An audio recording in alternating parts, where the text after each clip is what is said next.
겨울철 난방비 부담이 크게 늘어난 가운데 지난달 쓴 난방비 고지서 받아보고 한숨들 많이 나오셨을 겁니다. 기록적인 한파 속에서도 아끼고 절약했지만 한 달 전보다 오히려 더 오른 폭탄 고지서를 받았다는 목소리가 곳곳에서 나오고 있죠. 자, 최근 1년 동안 난방비 얼마나 올랐는지부터 살펴보겠습니다. 1월이죠. 지난달 도시가스 소비자 물가지수는 129로 지난해 2월 러시아 우크라이나 전쟁이 발발한 뒤로 무려 36% 이상 급증했습니다. 지난해 2월 94에서 6월에는 105를 넘어섰고 9월에는 112, 그리고 올해 1월에 129를 기록한 겁니다. 지역 난방비도 크게 올라 올해 1월 물가지수는 132를 기록해 지난해 2월보다 34% 급등했고 전기료 역시 29.5%, 30% 가까이 올랐습니다. 특히 가스와 전기 사용량이 많은 사우나와 식당 등에서는 지난해 12월에 이어 1월에도 폭탄 같은 고지서를 받아듣고 시름이 더 깊어졌습니다. 손님이 늘어난 것도 아니라 가동 시간을 줄였는데도 오히려 2배 이상 요금이 뛰기도 했다고 합니다. 현장 목소리 들어봤습니다. 김성원 기자가 다녀왔습니다. 수원 지역에서 19년째 사우나를 운영하고 있는 김동수 씨. 올겨울 가스와 전기, 수도 요금이 천정부지로 치솟자 최근 어려운 결정을 내렸습니다. 사우나와 함께 운영하던 찜질방을 접었고 인건비를 아끼려고 직원들은 어쩔 수 없이 집으로 돌려보냈습니다. 공용실을 빼버렸어. 목욕탕 해요. 5층이 전부 다 사우나인데 이제 야간에는 우리가 그걸 하면은 마이너스니까 두 사람 월급해도 500 이상 나가. 최저임금을 줘도. 근데 그만큼 노는 얘기야. 아예 빼버렸지. 난방비가 오르면서 생각지 못한 마찰도 벌어지고 있습니다. 80년대나 있었던 이른바 목욕탕 빨래족이 다시 등장하고 있기 때문입니다. 남자들도요, 원래 좀 하는 거야, 그런데 여자들은 아예 가져오는 가방이야. 그래 그런 거 붙잡고 못하게 하고. 난방비 폭등은 예술가들의 삶에도 큰 타격을 주고 있습니다. 도예가 신현준 씨는 매일같이 가마를 돌려야 하는데 운영비가 최대 30%까지 올랐다며 어려움을 호소합니다. 도자기를 굽기 위해서는 전기, 가스를 많이 쓰거든요. 전체적으로 저희 가마실이고 집이고 다 따져보면은 난방비품 전기, 가스 요금이 전년에 비해서 30% 가까이?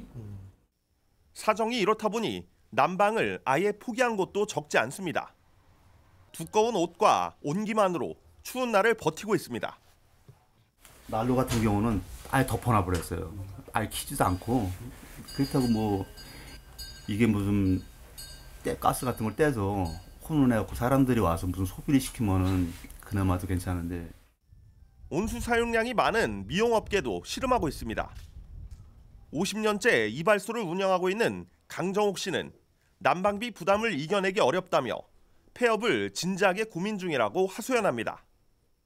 너무 많이 나와가지고 이발소를 할까 말까 생각 중이에요. 보통 얼마 정도 많이 더 는 것 같아요, 작년이랑 비교하면? 한 2배?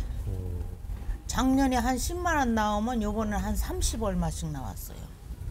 그거 제대로 나온 건지 이해가 안 돼요, 지금. 건물 전체의 난방을 종일 돌려야 하는 숙박업소도 마찬가지입니다. 특히 여관이나 여인숙과 같은 소규모 숙박업소는 현재 상황을 이겨내기 어렵습니다. 힘이 아무래도 안 오를 때보다 올랐으니까 그렇지만 다 오르는 걸 어떻게 해요. 수익은 고사하고 본인 인건비 하나 챙기기 어려운 자영업자들. 대부분의 상인들은 난방비 고지서를 열어보기가 두렵다고 말합니다. 사용량은 줄었는데 요금은 오히려 더 늘어난 요즘. 폐업의 기로에 놓인 상인들은 발만 동동 구르고 있습니다. BTV 뉴스 김성원입니다. 자, 이렇게 보신 것처럼 유례없는 난방비 대란 사태에 대응하기 위해 경기 지역 지자체들은 대책 마련에 나서고 있습니다. 그런데 지원 방식을 놓고 지자체 간 해법은 제각각입니다. 바로 선별 지원이냐, 보편 지원이냐가 관건인데요. 우선 전가구 난방비 지원 정책에 불을 지핀 건 파주시입니다. 자체 예산 442억 원을 투입해 전 가구에 20만 원씩 지역 화폐를 지급하겠다고 밝혔는데요. 이어 평택시가 이번 주에 가구당 10만 원 지급을 확정했고 화성과 안양, 안성, 광명시 등이 경쟁적으로 보편 지원을 적극적으로 검토하고 있는 것으로 알려졌습니다.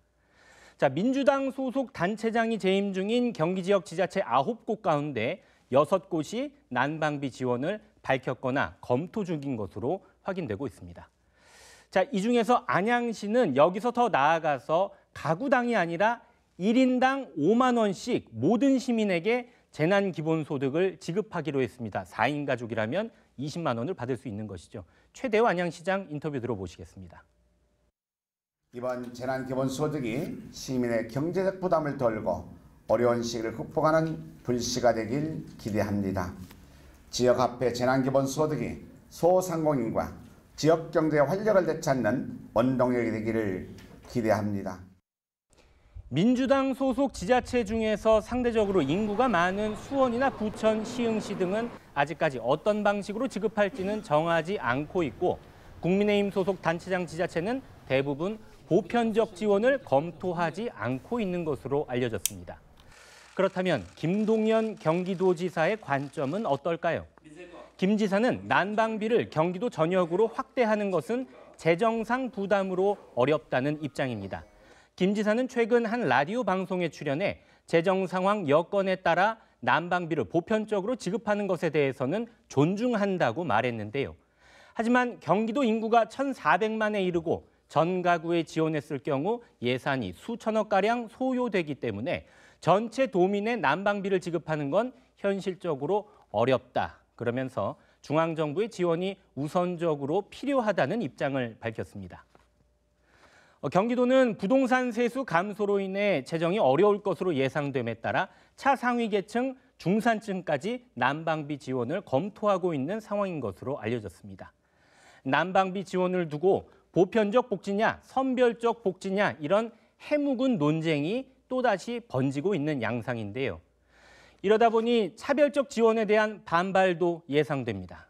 어디는 보편적 지원을 해주는데 어디는 또 선별적 지원을 해줘야 되는 또 문제가 발생할 수가 있고요. 더 나아가서 보편적 복지를 한다 하더라도 어디는 20만 원 주고 어디는 10만 원 주는데 크고 작은 지원을 하는 거에 따르는 갈등이 생길 수밖에 없는 요소가 상당히 많이 존재한다고 볼 수가 있습니다. 결과적으로 재정 부담은 결국 지자체의 장의 목으로 가게 되는 거고요. 또 특히 인구가 많은 지자체의 경우일수록 지원을 하기 어려운 현실적 문제가 있기 때문에 난방비 논란은 올해도 계속 이어질 것으로 보입니다. 도내 지자체들은 지원책 등 대안을 내놓고는 있지만 결국 미봉책에 불과할 수도 있습니다. 실질적인 문제 해결보다는 일시적 현금성 지원 확대가 주요 내용이기 때문이죠. 장기적으로 어떤 대안을 마련해야 하는지 또 당장 난방비 절약을 실천할 수 있는 방법들에 대해서도 알아봤습니다. 계속해서 이재호 기자가 보도합니다. 서울 노원구에 있는 에너지 제로 주택입니다. 지열과 태양광 등 신재생에너지를 사용해 화석연료의 이용을 최소화하고 있습니다. 하지만 에너지 제로 주택의 난방비 절감 비결은 따로 있습니다. 일반 주택보단 단열을 강화해 난방 횟수를 줄이고 있는 겁니다. 실제로 에너지 제로 주택 각 가정엔 3중창이 설치되어 있습니다. 창호도 미닫이가 아닌 밀폐력이 우수한 제품을 사용해 외부의 차가운 공기 유입과 내부 열 배출을 막고 있습니다. 아울러 전 세대가 햇빛을 잘 받도록 설계돼 맑은 날은 난방을 안 해도 온기를 유지할 수 있다는 설명입니다. 사실 에너지는 자연이 주잖아요. 그러니까 태양이 계속해서 그 에너지를 주고 있는데 밖의 공기를 완전히 단열한 상태에서 태양광만 집안으로 쏟아져 들어오는 구조가 되니까 자연스럽게 에너지를 덜 쓰게 되는 거죠. 건물 외부 단열에 신경을 썼다는 점도 에너지 제로 주택의 특징입니다. 보통 단열재는 내부에 시공하기 마련인데 이렇게 되면 건물 틈새로 들어오는 냉기를 막기가 어려워집니다. 하지만 건물 외부에 단열재를 시공하면 외부에서 들어오는 차가운 공기를 원천 차단할 수 있습니다. 한마디로 건물 자체가 보온병 역할을 하는 겁니다. 신재생에너지 사용에 단열까지 강화해 놓으니 노원 에너지 제로 주택은 59제곱미터 기준 매달 난방비를 25,000원 정도만 내고 있습니다. 전문가들은 에너지 제로 주택을 사료로 들며 난방비 문제를 해결하려면 건물 단열 기준부터 높여야 한다고 조언하고 있습니다.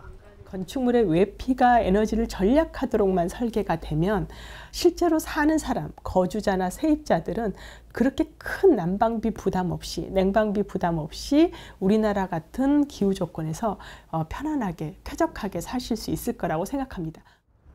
건물의 단열을 강화하고 신재생에너지를 사용하려면 건축 설계 단계부터 준비가 돼야 합니다. 결국 신축 건물부터 차차 적용해 나가야 하는 장기적인 과제가 될 텐데요. 지금부터는 당장 가정에서 실천할 수 있는 난방비 절감 방안에 대해 알아보겠습니다. 수원시 세류동에 살고 있는 주부 장수희 씨. 폭등한 난방비를 아끼기 위해 다양한 노력을 하고 있습니다. 장 씨가 가장 신경 쓰고 있는 부분은 햇빛 활용하기. 집에 햇빛이 잘 드는 편이라 맑은 날엔 커튼만 걷어놔도 20도 이상의 실내 온도를 유지할 수 있기 때문입니다. 다음으로 신경 쓰고 있는 건 온수 사용 줄이기입니다. 온수는 난방보다 사용 빈도가 높다 보니 사용량을 줄이면 절감 효과가 큰 것으로 알려져 있습니다. 저희는 한겨울에도 바닥은 좀 차가워도 실내 온도가 26도, 7도까지 올라가요. 조금씩은 효과가 있더라고요. 2, 3만 원에서 한 그 정도. 전문가들은 장시간 외출이 아니면 실내 온도를 유지해 놓는 것도 난방비 절감에 도움이 된다고 설명합니다. 난방비를 아끼겠다며 외출할 때마다 보일러를 끄는 사람들이 많은데 이렇게 되면 떨어진 온도를 다시 올리느라 더 많은 가스가 소모된다는 겁니다. 때문에 보일러를 아예 끄기보다는 설정 온도를 약간 낮추고 유지할 것을 권장하고 있습니다. 그렇게 되면은 급격하게 실내 온도가 떨어지겠죠? 그 떨어진 온도에서 내가 원하는 온도까지 올리기 위해서는 그만치 이제 연령 소비가 클 거 아니에요. 근데 뭐 그 차이가 얼마나 있겠냐고 안이한 생각들을 하시는 분들이 많이 있더라고요. 근데 그 차이는 많습니다. 가정에서 10년 이상 된 노후 보일러를 쓰고 있다면 교체를 하는 것도 방법입니다. 특히 최근 출시된 친환경 콘덴싱 보일러는 일반 보일러보다 10에서 15% 정도 난방비 절감이 가능합니다. 친환경 콘덴싱 보일러는 설치할 경우 정부 지원금을 받을 수 있어 비용 부담도 줄일 수 있습니다. 이제 난방비는 온 국민의 관심사가 돼버렸습니다. 앞으로도 피할 수 없는 문제인 만큼 일시적인 지원이나 개개인에게 절약만을 강조하기보단 실질적인 대책에 대한 고민이 필요해 보입니다. BTV 뉴스 이재우입니다.